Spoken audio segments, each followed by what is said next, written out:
Okay, well, welcome back, everyone. I think we're just going to go ahead and get right into this session, which is climbing the corporate ladder. I do want to say I love DJ C. Devone.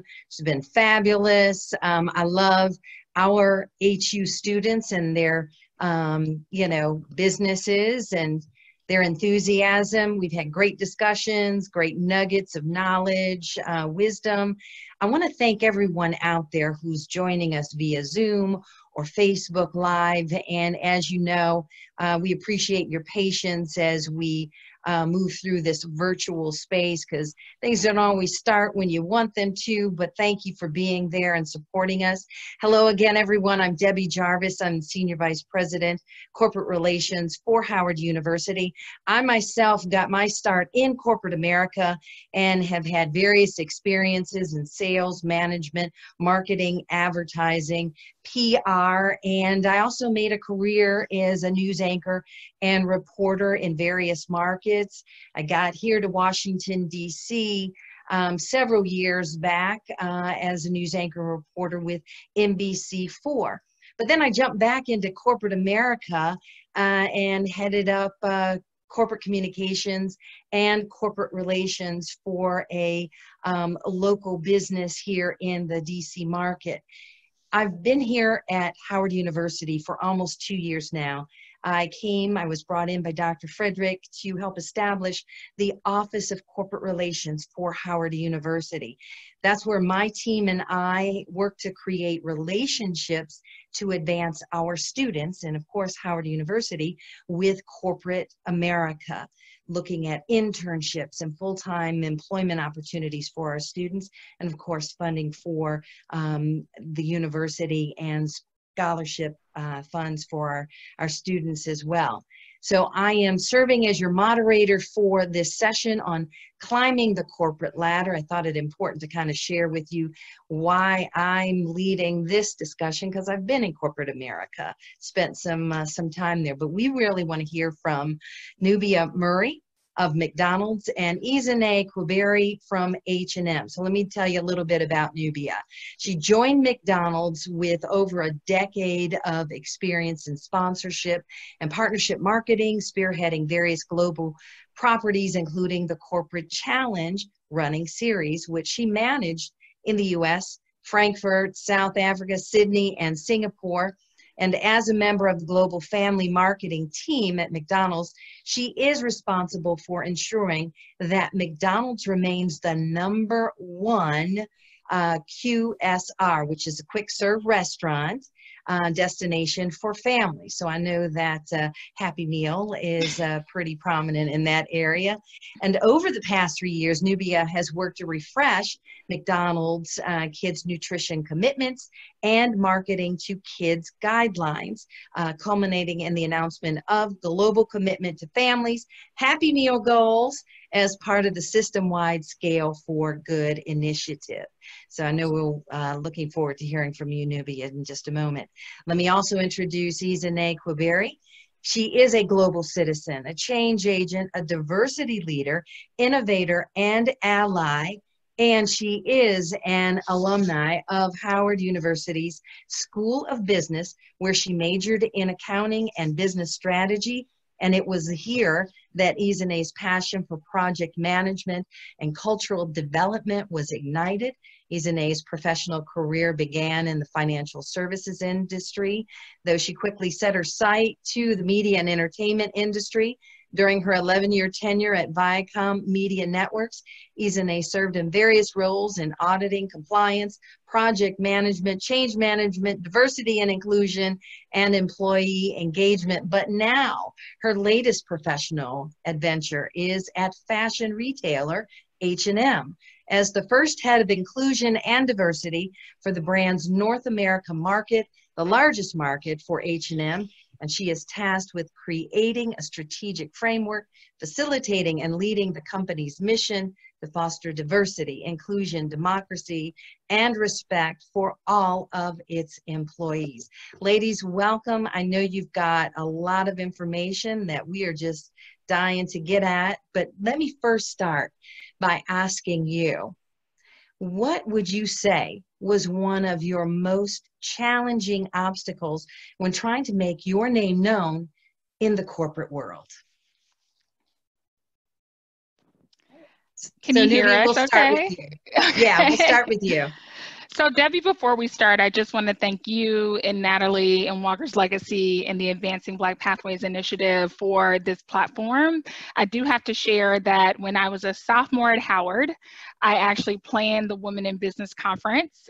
So this is such a warm, full circle experience.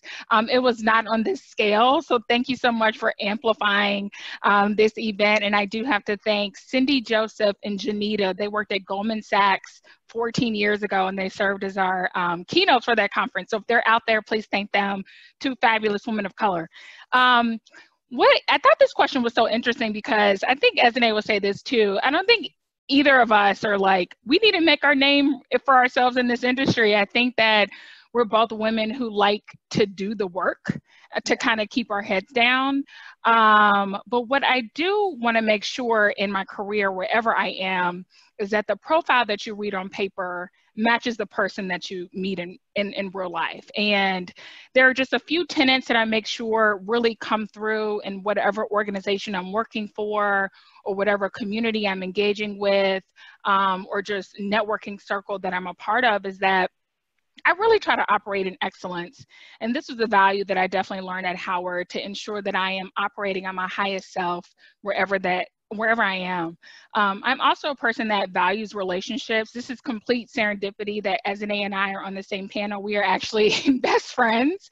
But I do think we have navigated our careers together and formed a bond, not just as Black women, not just as sisters, but going through the same corporate struggles that we have experienced and shared. And I do value relationships with Ezinne, with Natalie, with a number of the women that are on the panels throughout the day. I also am a person, and I learned this at Howard too, is to give credit where credit is due. One thing that I am really proud of is that I can look back at every single internship, opportunity, introduction, mentor, and I could tell you exactly who gave that to me. And all of those people I'm still extremely connected to. And that's something that I will, remain in my career as I continue to navigate. And as we're all doing today, I think what I want to make sure is that I remain accessible. I feel like I'm an easy person to get in contact with, that I try to be transparent in all of my discussions, just to make sure the next woman or professional of color doesn't have to learn some of the hard lessons that I've learned. And so I'm always willing to mentor. And I think to complement that, I'm always willing to be mentored. So I love to kind of sit at the feet of women like you, Debbi, that have navigated these corporate structures and learn how you did it. And I think when you mentor and are mentored, when you develop these relationships, I think that all of those things just naturally expand your sphere of influence. And I think that is how you amplify your visibility in whatever industry you're working in. Good. And really, Nubia, like she said, we're really good friends and best friends, and have really hand in hand has gone through this corporate journey and even things in our professional life. So I think to answer that question and really to just echo everything that Nubia has said, including the vote of thanks and being humbled to be in this space. I too have also served to support in the Howard University School of Business summit that we've had years ago too at that point.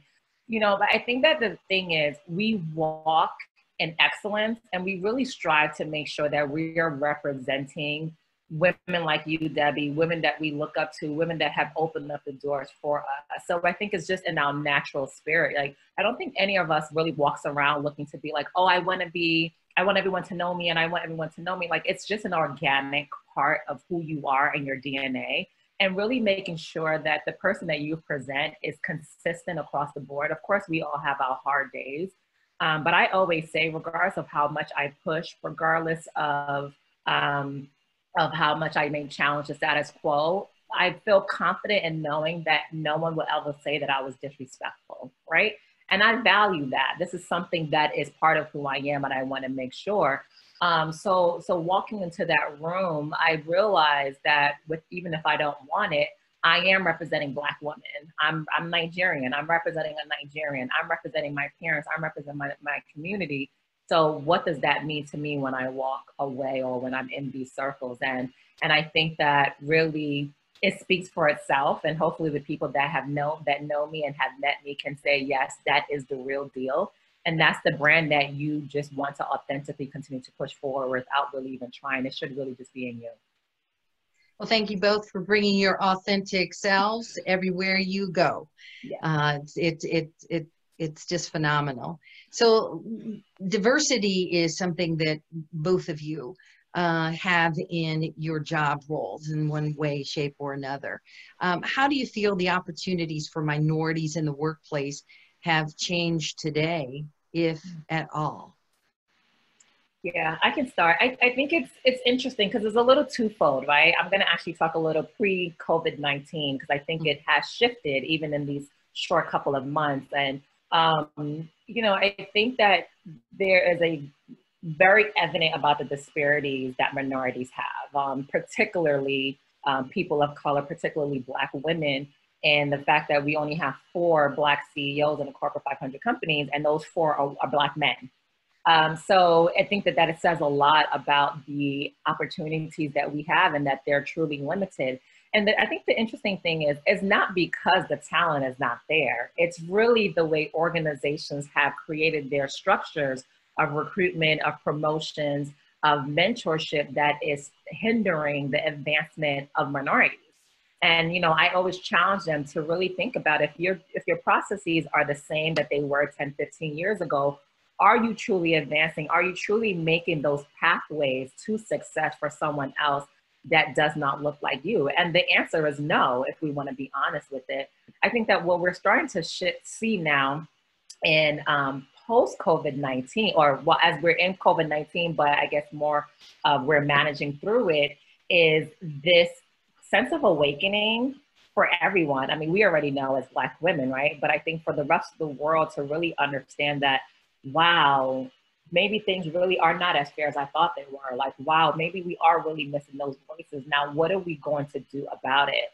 And, I think that the George Floyd and him being murdered, God rest his soul, it was such another pivotal moment, definitely in corporate America, where one, consumers and fans are using their voice now more than ever to make those demands. But I think I'm going to credit companies too, where they're actually listening, like intensely listening and trying to find out and figure out what the solutions are. So no longer, for most of them, are they sitting behind the closed doors and kind of waiting for this to pass. I think now CEOs are really like, okay, no, what is my obligation? And as my staff that are minorities, what are we doing to advance them? So I do think that it's starting to be a shift, and I look forward to what my contribution is for that shift in order to bring up women and men that look like me. Yes, indeed. Thank you. Nubia. Yeah, I think what's also changed, when looking at this question, I thought about where I was when I was coming out of college back in 2006. And I think that was yesterday, but clearly it was 14 years ago. How do you think I feel? But there are industries, companies, and jobs that exist today that did not exist when I was coming out of school. And I feel like when I thought about the landscape of opportunity for people of color, we are working in functions that just didn't exist for us. And I think the positive is that, when Ezinne and I were coming out, I feel like there was like finance, pharma, maybe you joined a leadership development program. It was very narrow, right? I think if you said in 2006 or 2004 that you wanted to be an entrepreneur, I think someone would have raised an eyebrow at you. But today we've seen a young woman do a pitch competition within the confines of this conference. And this is a building that a business that she is running as she's a student at Howard. So I think the landscape has changed. I think the access to influencers in industry has changed. So no longer are you kind of mailing resumes or emailing and hoping someone at the other end responds. You can literally directly connect with some of these professionals that you admire, and they are fairly accessible, and that's part of their brand. And I also think that we as Black people can be entrepreneurs in creative industries. We could be entrepreneurs in tech. We are just opening ourselves up to doing things that, quite frankly, our parents didn't do. right? So when I was coming out of school, my father is in law, my mother's a teacher. Me working in finance was so out of the box to them. But imagine what my niece is doing when she just graduated from Howard. It seems out of the box to me. So I think we're just in a sphere where we're constantly pushing and navigating new spaces. And I really encourage the young people that are watching this conference to really be bold in that pursuit, because you're so much farther than Ezinne and I will be. Like, I can't imagine what these young people will be doing in 15 years. It'll be so much more surpass where we are. Yeah. Let's talk about that glass ceiling. You know, as women in business, sometimes we don't get that seat at the table, whatever that seat might look like. Sometimes we just have to bring our own. Can you recall a specific moment that you realized that you were being treated differently when attempting to move up in your field or up that corporate ladder? Nubia, do you want to start this time? I'm like, do we have the time to talk about Right. everything? I'm like, no. we kicking the door Just down. kind of shorten it. Yeah. We're kicking the door and building the table and bringing our friends along. Oh God. So it's interesting because I think there's so many, there's small and large things that I feel like happen to you as a Black woman in corporate America. And there was a recent piece of social creative that was circulating from 25 BWB, and it talked about, you know, the trauma that Black women experience in these corporate spaces. And part of it is creating opportunities for ourselves. Part of it is having to find our own mentors. Part of it is being open to mentorship from people who don't look like us. But the undercurrent is, we can tell the stories all day. We can kind of share war stories, as I like to say. But what I want to make sure is that despite what you have experienced in your career, that you are constantly moving forward and opening yourself up for the next opportunity.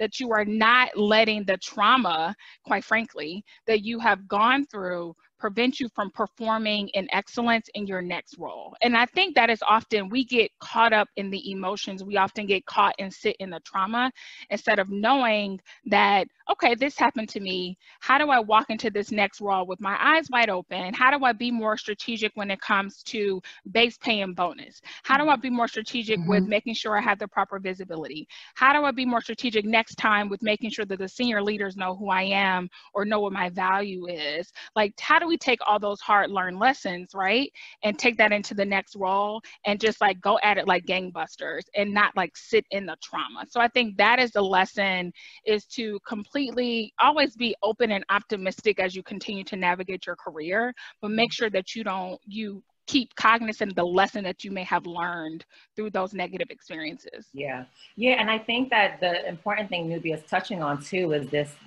self-care, right? I think we're often in environments that are really taxing. You're the only one in the room. You're the go-to for any single Black issue from A to Z.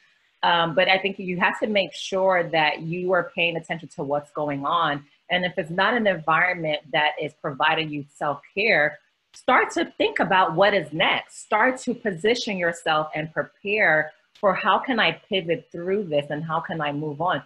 And I tell people all the time, you do not have to stay at that job. If someone's calling me every day, this job is so toxic, so what are you gonna do about it? Are you gonna keep staying there and trying to convince your manager to do something else, or are you gonna find another opportunity? And I say that also understanding that we're definitely in a very complex state economy with our economy, but it does not mean that there are not jobs out there. It does not mean that you cannot do something. It does not mean that you can't take another training class. So I think continue to invest in your own professional development and walk away from situations that are not serving you. We have to have the power to do that.